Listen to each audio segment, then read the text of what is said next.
All right. Uh, oh my goodness. My name is Eleanor. Don't. I've never done a video like this. Like I don't really do videos. And I don't know if anyone's gonna watch this. If you are, hello. But I made this to talk about something I've noticed about myself. That is probably that I assume unless I'm some like messed up there's like something terribly wrong with me. I assume this is something that other people can do. That's very vague. So what it is it has to do with breathing. Um, I in high school, I had a like flat stomach in high school. That's what this is about. That's what this is about. It's about breathing, and it's about like how my stomach appears. Like is looks how my stomach looks, and how breathing affects that. In high school, I had a flat stomach, and after high school, I was in my like really early 20s. I was like 22 or something when I started. When my mental health got really bad, and one of the things I ended up learning in like treatment and therapy is uh, what is called it's called a lot of different names. It can be called yogic breathing or belly breathing, diaphragmatic breathing. And what it is, if you don't know, is it's a breath that goes into the belly like this. And what it is okay. I'm not gonna say that I know what it is because I've done zero actual research on this. I'm just going based on what it feels like. But what it feels like, because your lungs don't actually go down here, right? Okay, I need to scooch back a little and. Okay, so your lungs don't actually extend down to here. Um, what it more is when you're breathing, the air fills your lungs from the top down into the bottom of your lungs, and as your lungs expand, what that does is your other things go down. Um, and the other way to breathe, the way that most people breathe, is a sort of higher chest breath. And when you're doing the high chest breath, it's your rib cage expanding up as you breathe. Now, there's a lot of reasons not to do this. It it's just not as good a breath. And my personal theory is that since thinness is so highly prized by society, um, a lot of people have adopted the high chest breath, either completely or just to the degree that most people do it. Most people do it for that reason, for the sake of having a flatter stomach. Because if you notice, like if you look at a baby when it's lying on its back, the baby, um, like like babies have little pot bellies. It's really cute, and it's not necessarily because like it's a chubby baby. I mean, sometimes also are that, but like it's because when they breathe, if you ever seen a baby lying on its back and breathing, it's the okay.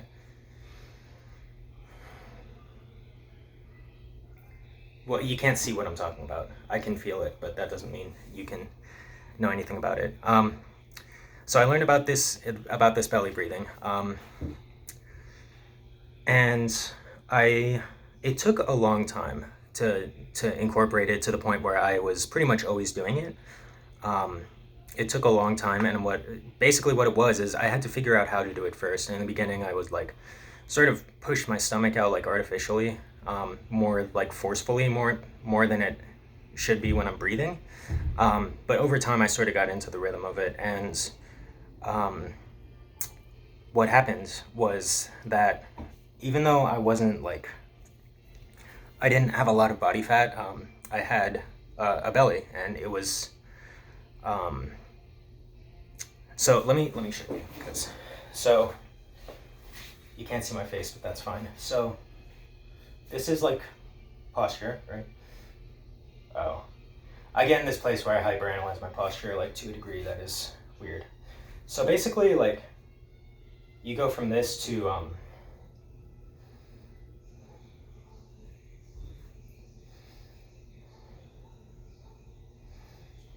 like to that, right? And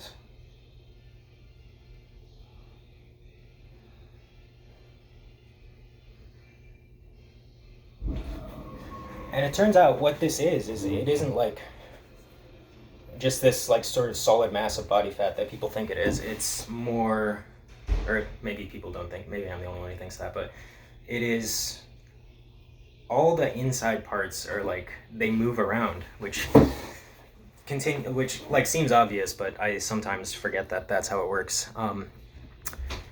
And it was, I don't know, I just breathed like that, and I felt like it released. There's tension in my belly that it sort of released, and I just felt like it was the best practice to do that. And what ended up happening is I ended up coming out, and I coming out is hard, but okay, coming out is very hard, even for like me, and I had a very good environment for it. And I became very self-conscious about things that I had never even thought of in that sense before. In terms of my physical appearance, it was like I had never thought of things in a certain sense, and then it hit me all at once. And I was trying to like go out in public and stuff like that. This was about a year and a half ago, and so I was thinking, because I don't know, okay, let me say this first. I don't condone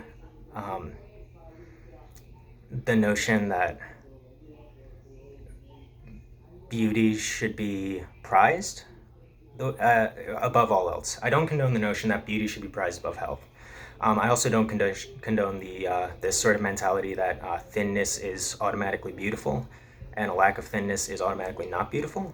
And I don't condone doing things that may not be as ideal for a person physically for the sake of losing weight. Having said that, I don't condone that, I also do it. And this is an example of, for me at least, like what happened, because okay. So this sort of natural, I feel like I put the camera in a really bad spot for this. I don't know a good way to like put that. Yeah, there we go. I moved back to the high chest breath is what happened. I stopped doing the low belly breath, and I started using a combination of changing my posture a little bit and holding tension in my chest in order to push the breath back up into the top part of my chest, and I went back to that high chest breathing that expands the rib cage, and I thought at first, like, this can't be right. Like, you're going from this. Yeah, there we go. Like, it's just relaxed. It's relaxed, and it feels like the sort of natural resting place of the torso, in a sense that, like, the way the spine curves feels different when I do this. And the fact that I'm not holding that tension in my abs is incredibly different. It feels very different. And like retraining myself to do the high chest breath was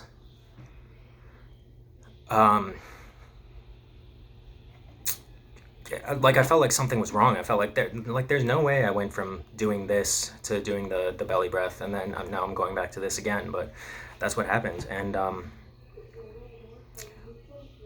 so first off, and I guess I don't know if I got some really good shots of this part, but I wanted to sort of emphasize how much the way I breathe changes the shape of my belly and how much it protrudes.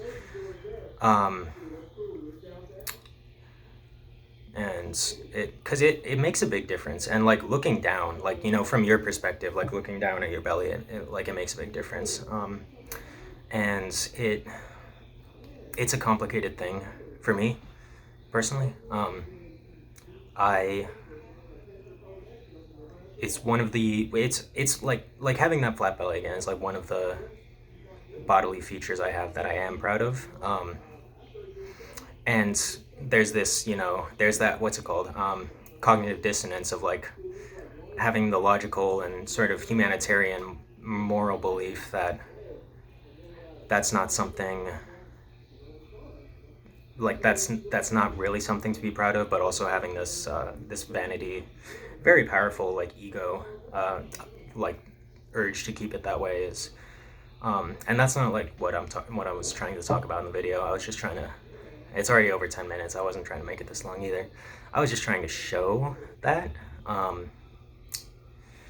because see, like right now, that's the high chest breath. And if we go down to the belly breath, you'll notice my whole body relaxes. And there's various postures that I use a lot of times, like in a lot of traditional sort of meditative and yogic schools of doing things. You're encouraged, like in Zen yoga, Zen Buddhism, like the way you sit during meditation is there's a few different ways to do it, but you want your knees below your hips, because that allows for a more relaxed posture. And then going to this, very, very less relaxed, holding a lot more tension, a lot more upright, a lot more rigid. And people, thinking about it now, like people talk about posture all the time. Like everyone's always talking about posture, but like I don't necessarily know if people, if like I don't know what actual good posture is, but I felt like the posture that made me feel the best was what I was doing when I was breathing mostly from my belly, because I work on my posture all the time, and with that it felt a lot easier to it felt like I could release a lot more of the tension that I would build up in my shoulders and neck when I was doing that breathing, and it's probably because I wasn't holding the tension in my abs, and when I am, it's sort of it's what's a good analogy? It's like a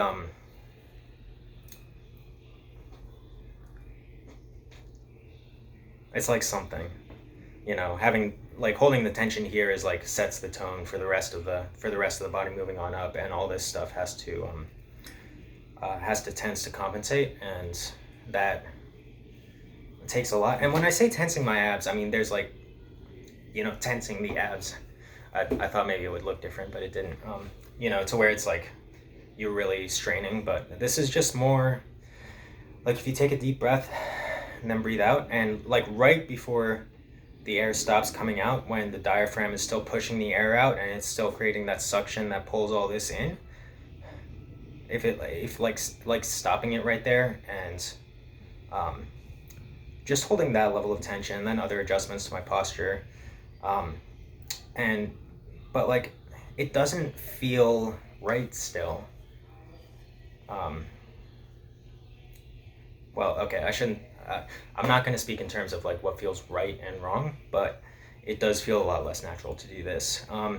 And so I have the dilemma of being like, should I just, I don't know, should, there's that word again. Don't use that word. This dilemma of like, do I have what it takes to know that I could be walking around with a fairly flat stomach, and I'm deliberately choosing not to do that because it is better for me, and because that's the sort of type of person I want to be? Or do I be, considered what is more, what am I trying to say? Or do I try and better fit myself into the mold of what's considered conventionally attractive? And for now, I'm gonna go flat stomach mode. I have no plans to change that, for better or for worse, and I don't justify it, but that's the way it is. This video went out of control. I have no idea if there's anything to be gleaned from. I'm not gonna watch this because right now it's 15 minutes long, so I'm not going to watch this before I edit it. I'm just going to do a check to make sure the volume's fine. And then I'm putting it on YouTube, and I'm going to cry. That's my plan. But yeah, I've been Eleanor. Oh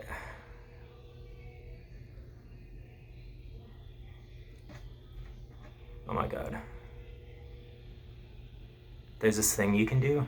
I read about this on Saturday Morning Breakfast Cereal. There's this thing you can do where, like, if you're saying bye to someone and you're like, well, it's nice to meet you, and they're like, yeah, bye, and you're like, bye, and then, like, if you have the last, like, bye, you can say anything at all, and they'll just interpret it as some form of, like, saying goodbye that they misheard. So, yeah,